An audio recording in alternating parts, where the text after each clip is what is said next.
Olá, eu sou o professor Vidal e o tema dessa aula será multiplicação de decimais. Olha, para não interromper a aula depois, já aperta o joinha, se inscreve no canal, eu espero! Se a adição e a subtração de decimais têm pouca diferença para as operações apenas com inteiros, a multiplicação é exatamente a mesma. Apenas ao final, depois de resolvida a multiplicação de fato, é que nos preocuparemos com as casas decimais. Para resolver uma multiplicação com números decimais, o que fazemos é ignorar a presença da vírgula. Aliás, nem colocamos as vírgulas no algoritmo. Ela só será recolocada quando o algoritmo já tiver terminado. E realizaremos a operação como sempre foi feito. Por exemplo, 1,25 vezes 3,7. Fazemos a multiplicação de 125 vezes 37, como já visto antes. Colocamos o menor número abaixo do maior e realizamos passo a passo a multiplicação. 7 vezes 5 é 35, fica 5 e vai 3. 7 vezes 2 é 14, com 3 fica 17, fica 7 e vai 1. 7 vezes 1 é 7, com 1 que veio dá 8.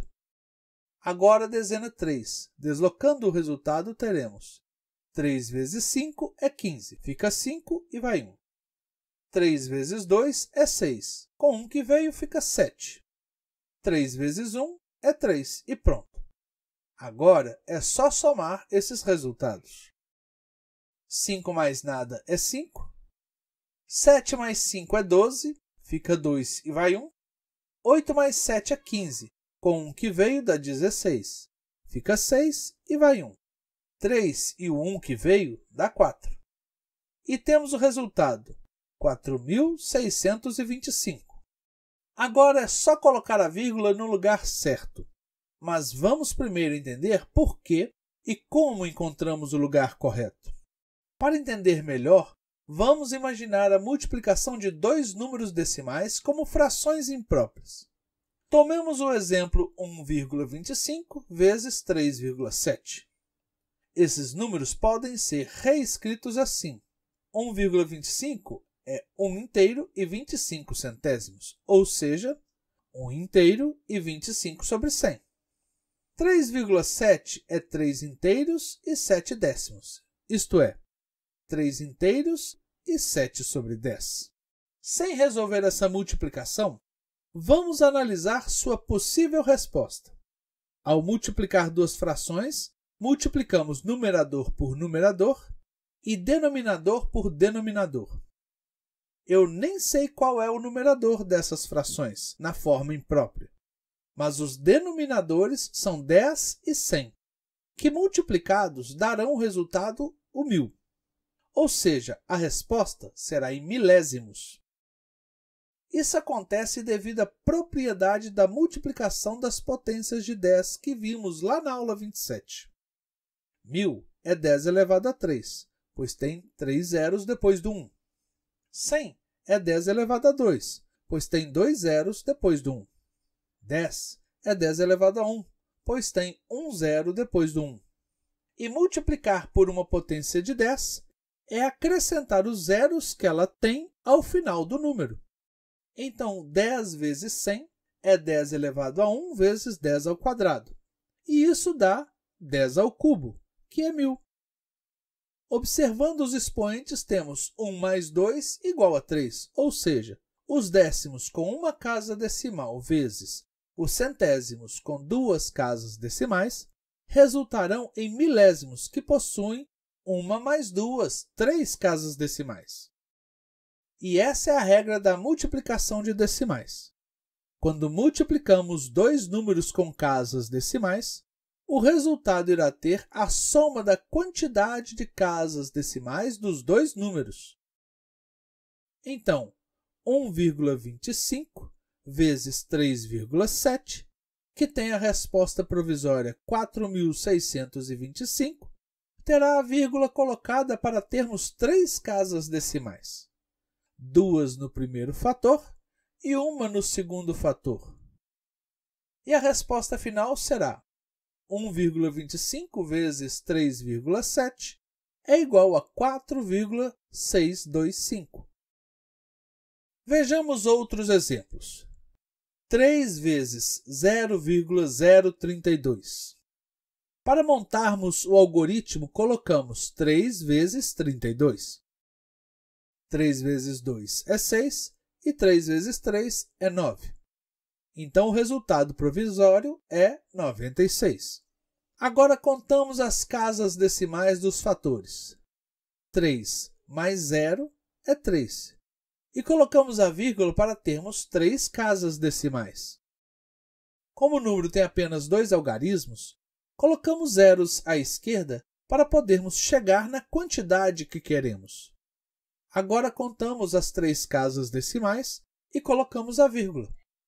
E o resultado final será 3 vezes 0,032 é igual a 0,096. Outro exemplo, 1,6 vezes 0,625.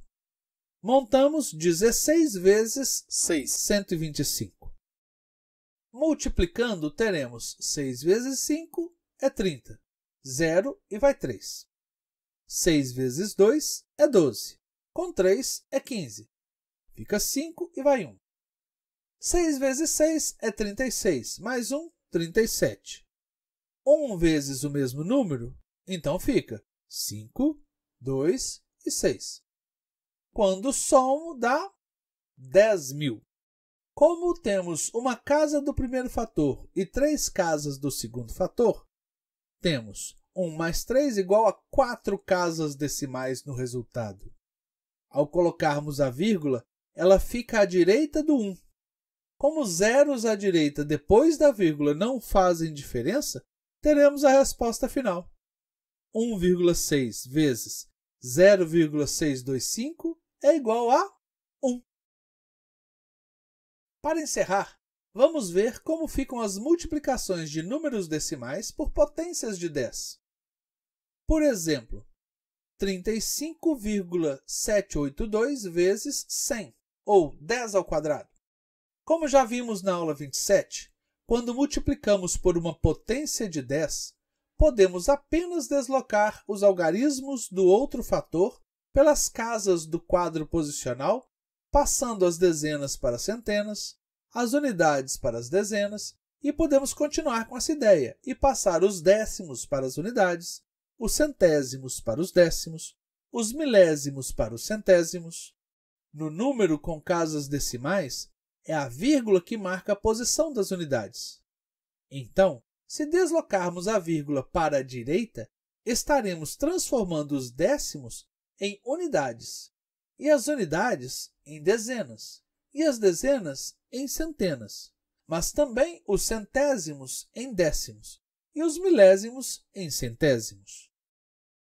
Como no nosso exemplo queremos multiplicar 35,782 por 100, isto é, por 10 elevado a 2, vamos deslocar a vírgula 2 vezes para a direita e teremos o resultado, 3.578,2. A regra, então, é bem simples. Quando multiplicamos um número por uma potência de 10, só o que precisamos fazer é deslocar a vírgula para a direita, tantas casas quantos forem os zeros da potência de 10, quantidade que é expressa pelo expoente. Então, para multiplicar por 1.000, basta deslocar a vírgula 3 casas para a direita. Se multiplicar por 10 elevado a 5, basta deslocar a vírgula 5 casas para a direita. Se não houver algarismos suficientes no número para o deslocamento, basta completar com zeros, que poderiam estar à direita da vírgula sem aparecer antes. 2,7 vezes 10 ao cubo é igual a 2.700. O 2,7 é igual a 2,700. E assim podemos movimentar a vírgula por 3 casas. 1,332 vezes 10 elevado a 21 é igual a 1 sextilhão e 332 quintilhões. Curiosamente, esse é o mesmo número de litros de água que existe no nosso planeta. Então agora o que falta é o exercício para vocês. E já sabe, se não fizer, não pode dizer que aprendeu, hein? Antes que você esqueça mais uma vez, aproveita que acabou e aperta o joinha. Depois se inscreve no canal para receber as notificações das próximas aulas. Aproveita e compartilha essa aula com os amigos. Vou deixar esse quadro um tempo parado no vídeo para você copiar. Se não der tempo e precisar, aperte o pause. Se tiver dúvidas, pode perguntar nos comentários abaixo que eu sempre respondo. Bom estudo!